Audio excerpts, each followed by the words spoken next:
We talk about, Ryan, when I hear about this program, the first thing come to mind is this is novel. You know, my mom, my dad does not want to leave the home, and most of them don't. You know, but they do want that socialization. True. I'm wondering, is there a major shift occurring where more and more people are saying, you know, I like this model. You know, I like the model where I can still see my kids and still see my loved ones, and while also spending time at a facility where I can still develop socially, physically, and spiritually. I would wonder, why isn't this trend growing aggressively? I think it's the education. People just haven't heard about it. A lot of what we do is pounding the pavement to educate people of what we do. Go out to talks like these, go out to church groups, things of that nature, just to educate people, hey, this service is there. There is all the other alternatives to nursing home placement. What are the, you know, somebody says, you know, there's always the positive, but there's the other side as well. You know, the detriment or the constructive opportunity for improvement. Well, what's that aspect of looking at a program such as this? When you go into a program, you know, some of the things you want to look for, you want to look at their staffing. You want to make sure that they have enough staff there to care for everyone who is there, their staff's qualifications. There's two types of adult daycares. There's a medical model and a social model. The social model provides all of the, you know, a nutritious meal, socialization that people need, the activities that people may need, all of that. But if any medical care is involved, they're not able to provide that. Whereas a medical model, you know, they can do anything that a nursing home can do, whether it be something as simple as medication administration to caring for a trach, anything that except keep people overnight.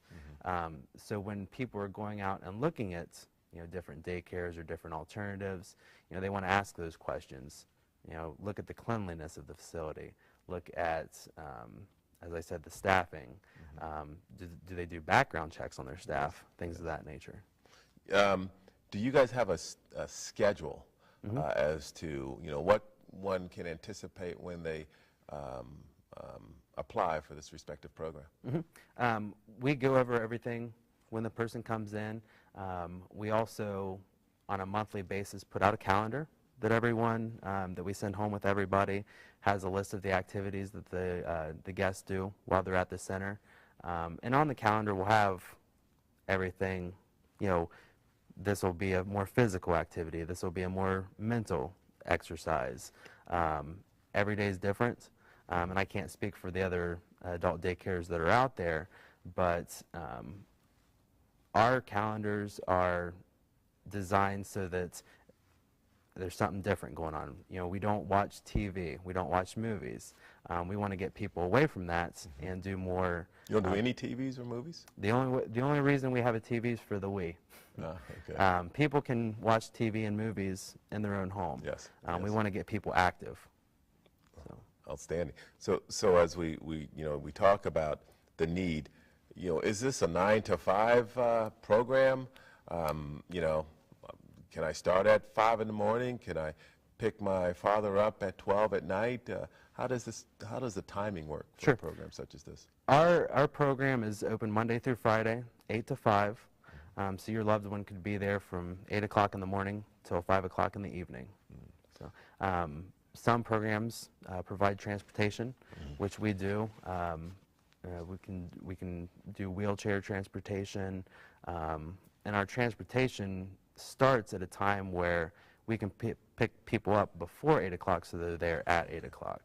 So you actually provide that sort of convenience, as well as those who want to drop them off can do that as well. Again, you know, as I think of it as you know, today you got both both children, or at least the husband and the wife, they're both working, trying to keep the mortgage and the car notes in order. It sounds like a great way to have dad or mom live with you and continue to do those things that are necessary. And there's so many sources out there, because you are keeping the mortgage, because you're doing all that will help you pay for the adult day services. Well, thank you so much, Ryan, for the great work you're doing, and thank you all for being part of Joy in Our Town.